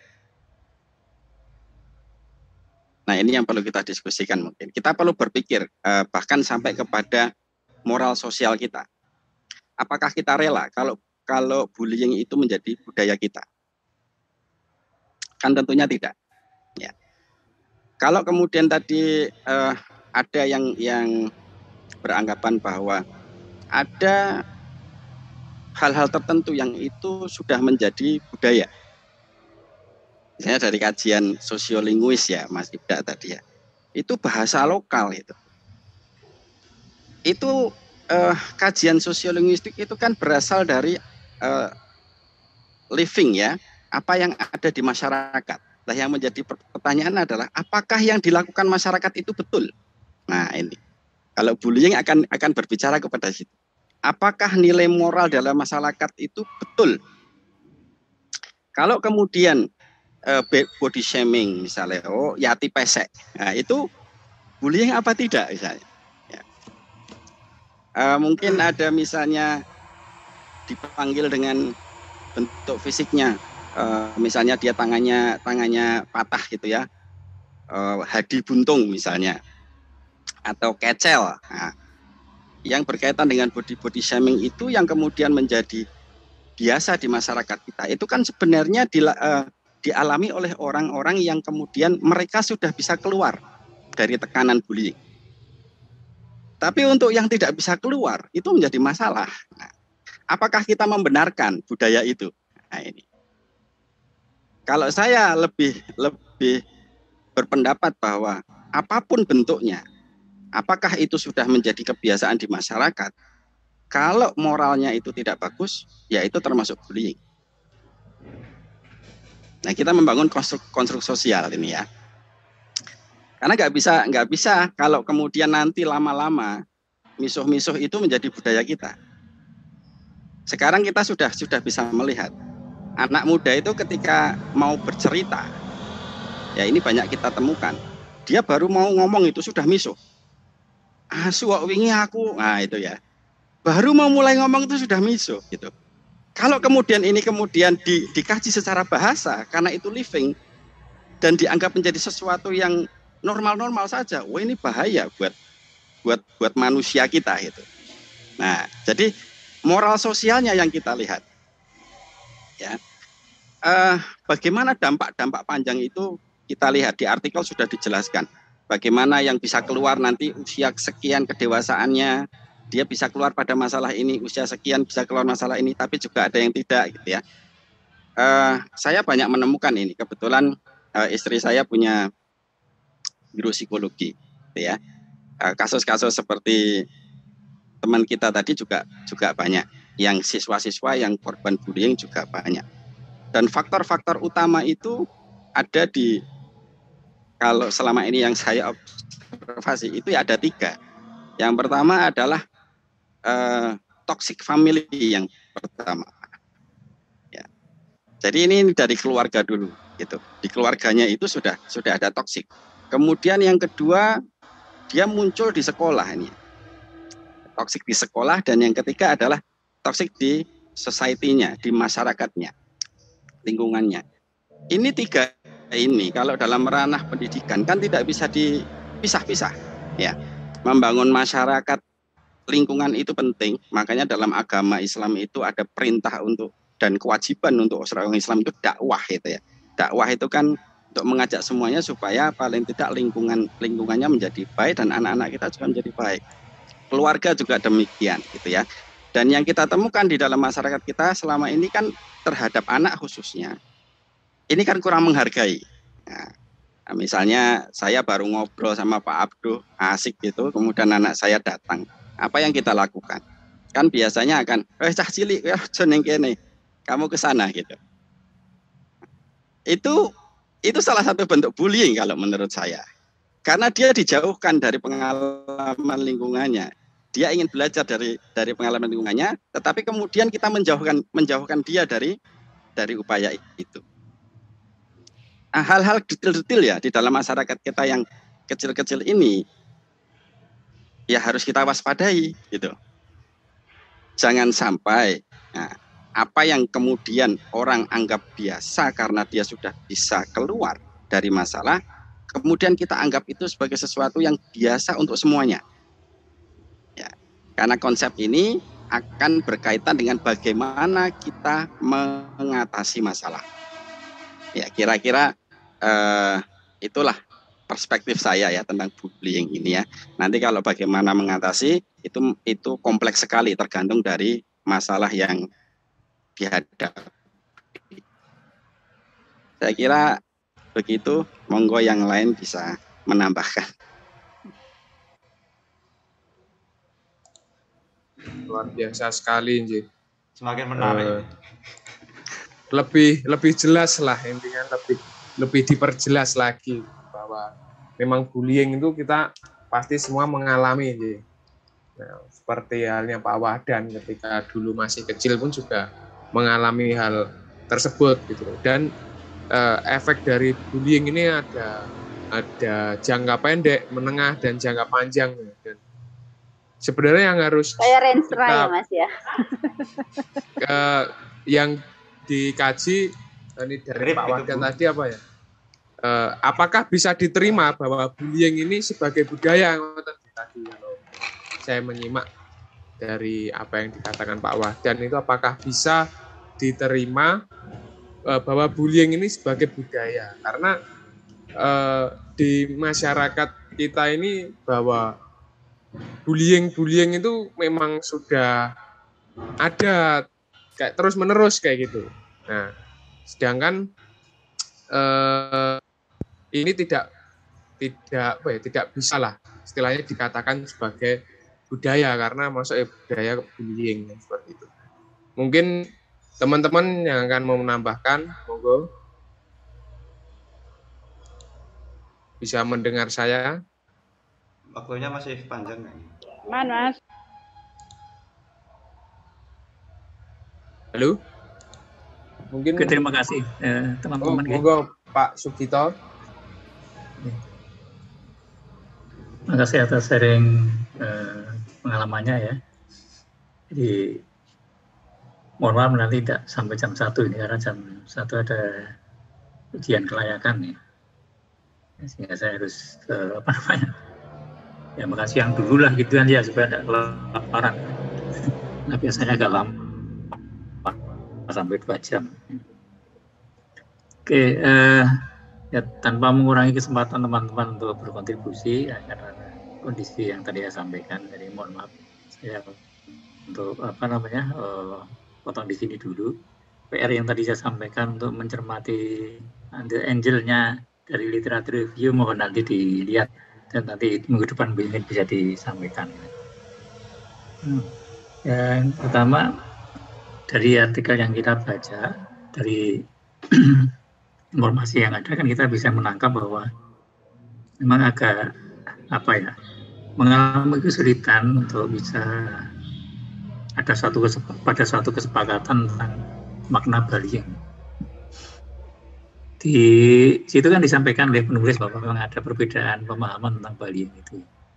Nah ini tentunya agak berakar pada sistem nilai yang dianut oleh masyarakat kan gitu ya. Ada satu perilaku yang dianggap sebagai satu bullying, tapi di tempat lain itu dianggap sebagai satu yang wajar. Gitu. Nah, namun terlepas dari eksplorasi yang dilakukan oleh penulis bahwa belum ada satu kesepakatan mengenai makna dari bullying, tapi penulis lain mengatakan bahwa paling tidak ada 3 kriteria bahwa perilaku bullying itu bisa dikatakan bullying. Yang pertama adalah relasional kan, hubungan relasional yang yang tidak imbang gitu kan. Ada yang merasa powerful, ada yang merasa powerless gitu kan. Jadi ada ketidakseimbangan hubungan relasi antar individu. Itu yang pertama. Kemudian yang kedua, ada intention untuk bisa melukai orang lain. Ya, jadi sifatnya harmful, ya, menyakiti, entah itu fisik, entah itu psikologis maupun sosial, kan. Jadi perilaku itu intensional untuk melukai orang lain, menyakiti orang lain. Dan yang ini yang barangkali menjadi ciri khasnya, yaitu repeated. Jadi ada pengulangan gitu ya. Nah, ini. Jadi mungkin ini yang menjadi penekanan yang untuk pengulangan, kalau sesuatu itu tidak dilakukan secara berulang-ulang, mungkin tidak bisa dikategorikan sebagai satu bullying, mungkin kenakalan biasa gitu ya. Ya minimal 3 itu yang menjadi satu indikasi apakah itu sebagai satu perilaku bullying apa bukan. Jadi ketidakseimbangan hubungan antara teman, antara individu, pada intention untuk melukai, menyakiti orang lain. Dan yang ketiga adalah repeated, bahwa tindakan itu dilakukan secara berulang. Itu menjadi ciri ya. Kembali yang tadi saya sampaikan di awal bahwa karena sistem nilai itulah yang menjadikan perbedaan pemahaman tentang perilaku itu bully atau bukan, sebagai suatu perundungan atau bukan. Di tempat kita saja ya saya kira entah itu di Pantura atau di manapun gitu aja, di kultur kita kan ya relatif sama gitu kan. Orang akan mengatakan bahwa ini untuk anak-anak ya. Nah itu kan hanya kenakalan anak-anak kan. Kadang-kadang itu dianggap sebagai satu yang wajar. Nah, itu hanya kenakalan anak-anak gitu. Hal biasa, lalu dibiarkan saja oleh orang tua, oleh guru, toh nanti mereka akan bisa menyelesaikan sendiri. Nanti setelah selesai toh mereka akan kumpul lagi, mereka akan rujuk kembali, happy-happy aja gitu kan ya. Orang kita sering mengatakan begitu kan. Ini kan berkaitan dengan sistem nilai yang kita anut bahwa itu sebagai satu bagian dari dunia anak gitu ya. Tapi di tempat lain kalau itu sudah menyangkut pada tataran akibat buruk yang diterima secara individual dan itu sudah memasuki wilayah privacy, maka itu dianggap sebagai satu perilaku yang membuli gitu. Jadi masuk pada wilayah privacy ya. Nah, kalau di tempat kita karena kulturnya kultur kolektif, kadang-kadang masalah privacy itu menjadi agak samar gitu ya. Apakah ini sudah masuk privacy, masalah personal atau tidak? Seperti yang tadi disampaikan, bahasa yang lain adalah paraban ya, name calling ya, menyebut memanggil orang dengan nama-nama panggilan tertentu gitu ya. Itu sebagai satu yang dianggap yang wajar di tempat kita karena itu belum memasuki wilayah privacy, biasa-biasa saja. Tapi di wilayah lain itu sudah masuk wilayah privacy, sudah mengganggu ketenangan pribadi gitu. Nah, itu masuk pada tataran bullying, tentu menjadi perhatian yang serius. Ya. Jadi seorang kalau sudah dengan kesengajaan memanggil orang lain dengan nama paraban dengan tujuan supaya yang bersangkutan tadi dikatakan malu gitu ya, mempermalukan teman ya, menyakiti teman, itu masuk pada kategori di situ. Intensinya itu menjadi penting. Itu yang komentar saya yang pertama. Kemudian yang kedua, analisis yang disampaikan oleh penulis di artikel yang pertama, saya kira itu menjadi satu ilustrasi bagaimana kita bisa membedah suatu kasus secara lebih komprehensif dari perspektif sosiologis ya. Jadi bagaimana melihat suatu fenomena itu tidak dilihat sebagai suatu yang sepotong-sepotong ya. Harus diletakkan dalam konteks yang lebih komprehensif, bahwa suatu fenomena itu tidak lepas dari environment di tataran internal yang disebut dengan mikrosistem, sampai pada tataran yang sifatnya eksternal, pada society, pada masyarakat secara keseluruhan, yang mana itu berinteraksi satu sama lain, dan itu mempengaruhi bagaimana perilaku seseorang itu terbentuk. Jadi tidak bisa lepas satu dengan yang lainnya. Bahwa misalnya terjadi satu perilaku Bali yang di sekolah, yang itu mungkin kalau dilihat dari sisi kultur antara masyarakat satu dengan masyarakat lain, kemunculannya akan berbeda, gitu ya. Karena faktor environment itu, ya. Di selam-selam, di lingkungan-lingkungan yang termarginalkan, lingkungan-lingkungan yang terpinggirkan, mungkin perilaku Bali yang itu frekuensinya lebih tinggi daripada di environment yang ya di masyarakat yang lebih banyak menjunjung tinggi nilai kemanusiaan, pada masyarakat yang lebih sejahtera, gitu ya. Nah, dari satu ungkapan yang disampaikan di artikel itu, lalu saya teringat dari apa yang sudah kita bahas. Ternyata ada satu hal yang masih perlu kita coba gunakan untuk melihat perspektif itu ya. Kalau yang maksudnya perspektif tentang Bali itu, yang mana penulis mengatakan bahwa di situ dia menyebutkan bahwa kemiskinan menjadi faktor yang memberikan kontribusi ya sebagai prediktor terjadinya perilaku Bali. Tadi contoh yang tadi disampaikan di kelompok-kelompok marginal itu lebih sering daripada di mainstream gitu kan ya. Nah, di dalam tulisan itu dikatakan bahwa it is not only, jadi ini bukanlah semata-mata karena faktor kemiskinan gitu ya. Bukan di situ letaknya. Akan tapi karena ada ketidakadilan, equality. Nah, ini yang saya kira terkait dengan paradigma yang kemarin kita sudah sampaikan, masalah keadilan, ketidakadilan yang terjadi di dalam masyarakat gitu kan. Di mana struktur masyarakat itu sebenarnya yang melahirkan perilaku semacam ini kan. Jadi kalau itu dikaitkan dengan struktur masyarakat, tentunya akan berangkat dari aspek nilai gitu kan ya.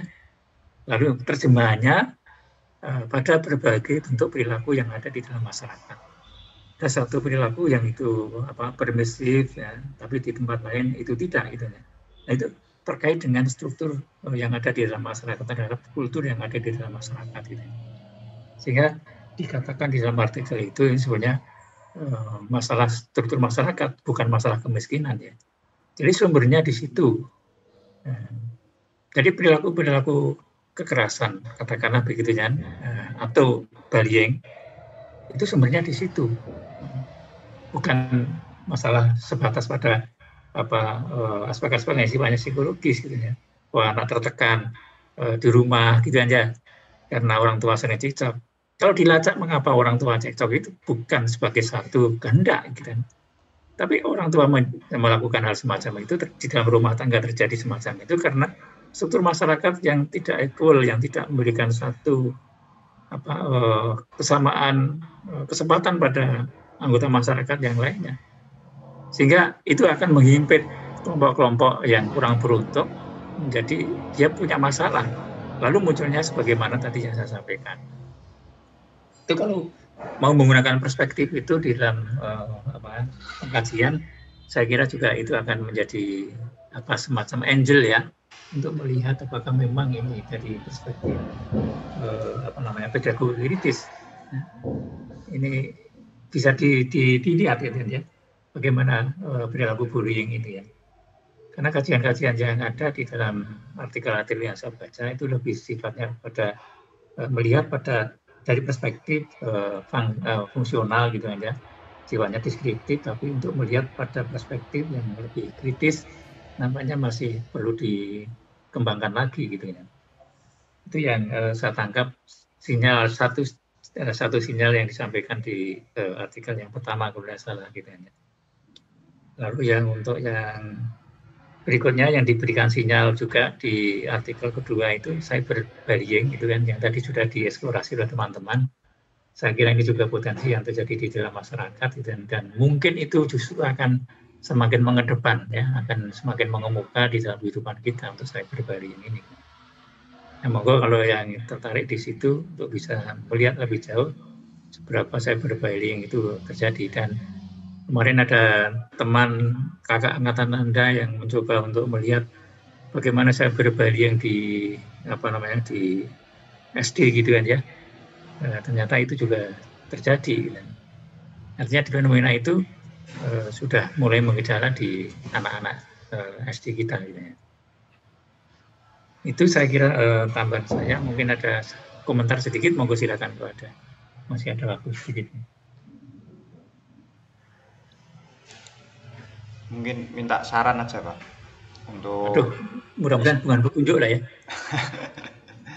Dari tema-tema yang disampaikan panjenengan ini sangat menarik dan sedikit kontroversi ya, meskipun banyak eksplorasi dari sahabat-sahabat semua di kelas ini. Untuk kami ini kan banyak yang masih belum puzzling atau belum ketemu ya tema maupun topik di calon disertasi itu Pak. Mungkin kalau misalnya dari bullying, terus kemarin paradigm dan neolit misalnya, atau kemarin terkait dengan berbagai tema-tema itu bisa enggak misalnya diangkat sebagai calon disertasi atau proposalnya nanti Pak. Misalnya saya berbaling di SD, tadi panjenengan sudah menyebutkan, itu apakah bisa disubkan di sebuah rumpun mapel bahasa Indonesia misalnya, atau IPA, IPS dan lain sebagainya, atau itu menjadi nanti arah ke grounded Pak, yang pembentukan teori itu Pak. Mungkin itu minta tunjuknya Pak. Terima kasih. Itulah karena beragamnya dari latar belakang teman-teman gitu kan ya, sehingga topik yang kita sajikan lebih general, tidak berpihak pada satu mata pelajaran tertentu gitu kan ya, karena ini backgroundnya banyak gitu kan. Sehingga beda kalau di kelas lain yang lebih homogen backgroundnya, itu lebih fokus, bisa kita katakanlah ya, bukan mengarahkan ya, kita fokus pada satu topik tertentu yang itu bisa dieksplorasi menjadi bagian dari disertasi. Oke. Dalam konteks itu maka tadi di awal teman-teman yang belum masuk saya sampaikan bahwa untuk kajian-kajian ke depan yang mencoba kajian yang sifatnya literatur review ya. Nah, gitu. Jadi seperti yang sudah kita lakukan hari ini itu kan literatur review. Walaupun yang artikel pertama tidak memberikan ilustrasi bagaimana penulis metode literatur ini, penulis tidak menggambarkan, tidak mendeskripsikan bagaimana literatur review itu dilakukan gitu. Beda dengan yang kedua kan, itu sudah sebagaimana yang biasanya dilakukan oleh penulis gitu, tahapan-tahapannya gitu.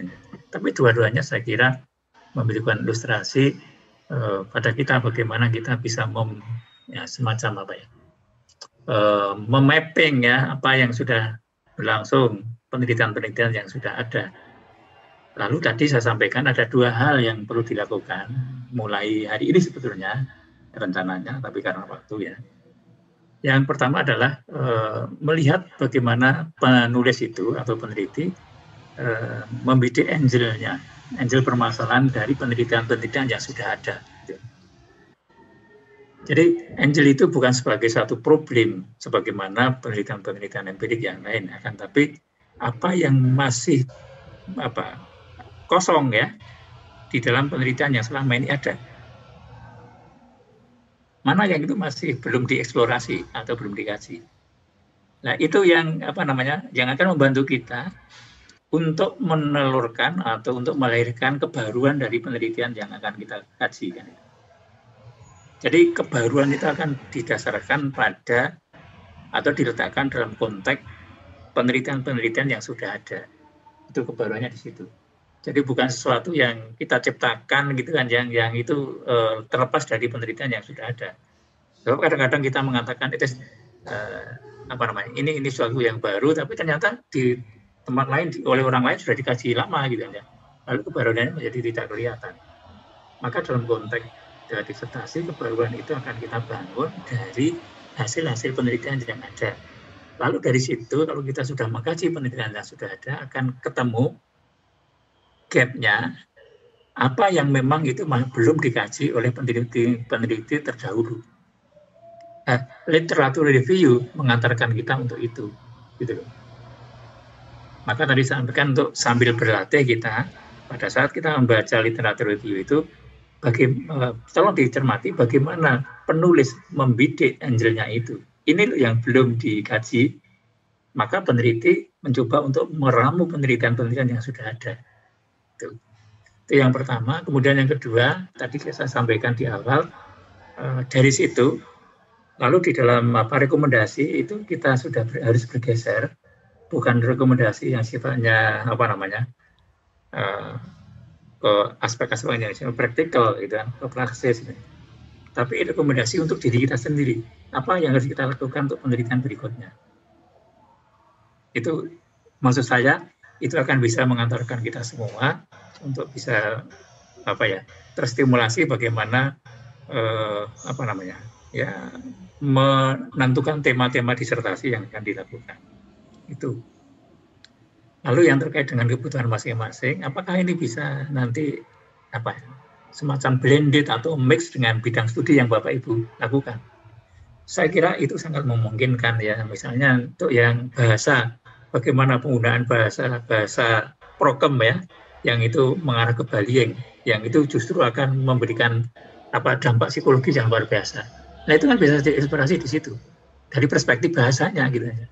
Jadi bagaimana menggunakan bahasa yang anak-anak itu loh, itu kan juga suatu yang angel yang selama ini luput dari perhatian kita semuanya. Gitu.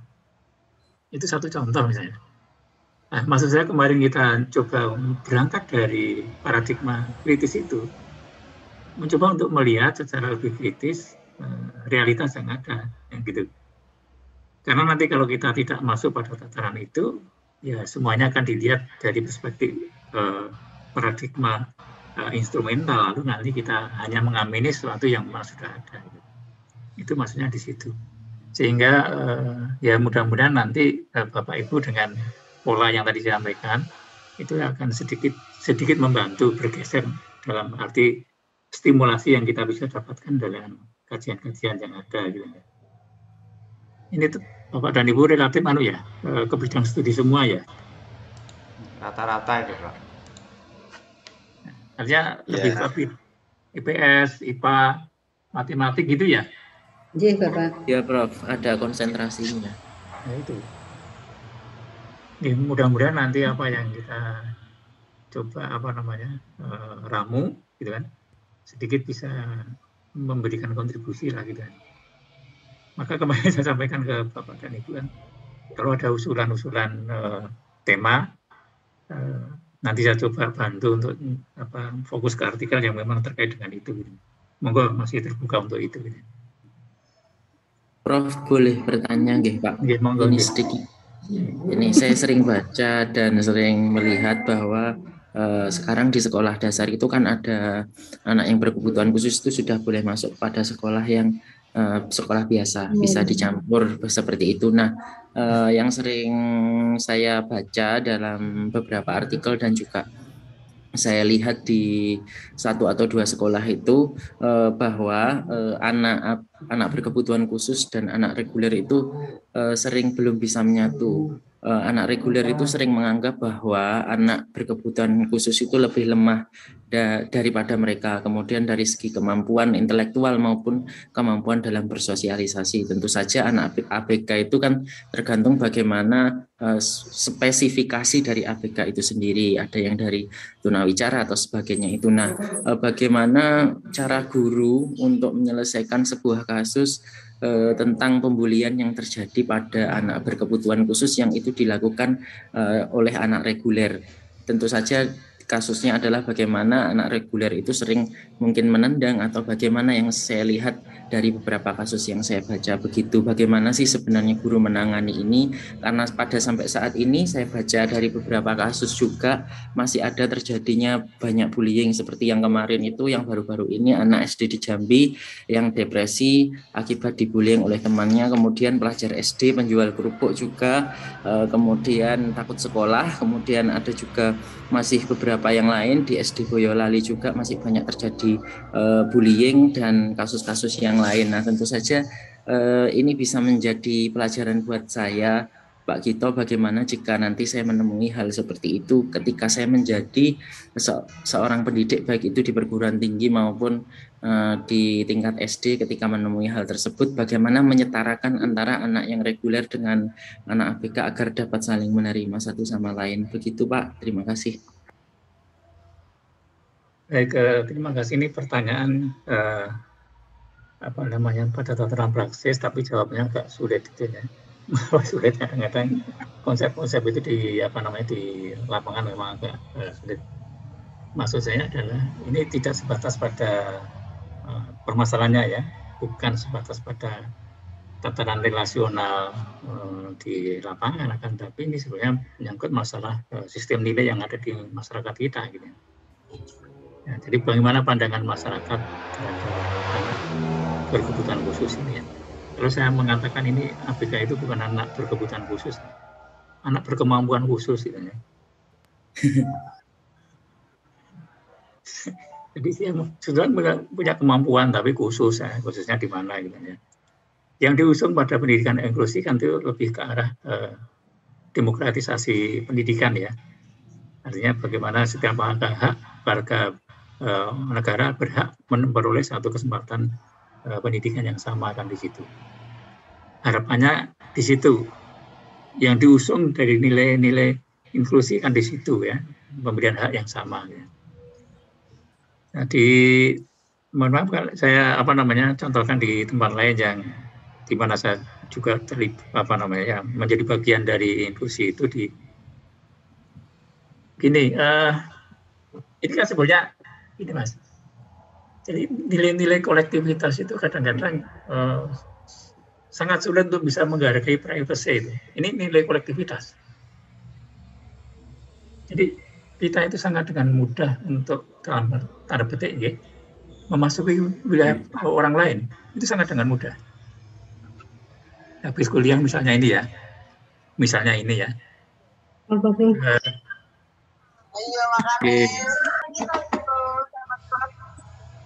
lihat ini misalnya ini luring ya. Habis kuliah keluar dari ruangan, apa yang diceritakan gitu ya. Ini kan banyak ustadz yang selalu memberitahu kepada kita ya. Jangan menggunjing, jarang gibah gitu kan ya. Tapi begitu keluar kan gibah yang ada. Jadi kita itu sangat dengan mudah memasuki wilayah privasi orang lain gitu ya. Jadi yang diceritakan adalah orang lain ya. Privasi orang lain jadi diceritakan. Ini kan masalah sistem yang kita anut ya. Jadi budaya kolektivitas itu yang saya kira menjadi salah satu faktor ya. Kalau di tempat lain maaf yang tidak menganut budaya kolektivitas itu, begitu keluar dari ruangan yang kita bicarakan kan bukan orang lain,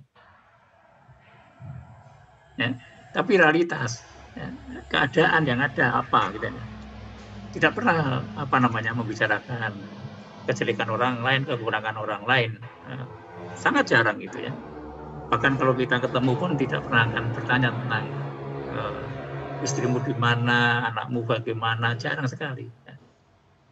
Kalau kita kan belum kenalan, saya sudah tanya gitu kan, pada tidak pundi itu pembukanya, tapi lama-lama kan nanya masalah pekerjaan, masalah gaji ya, dan seterusnya ya, sampai lalu gadok yang menghubung-hubungkan, oh dia itu masih saudara sepupu saudara saya gitu kan.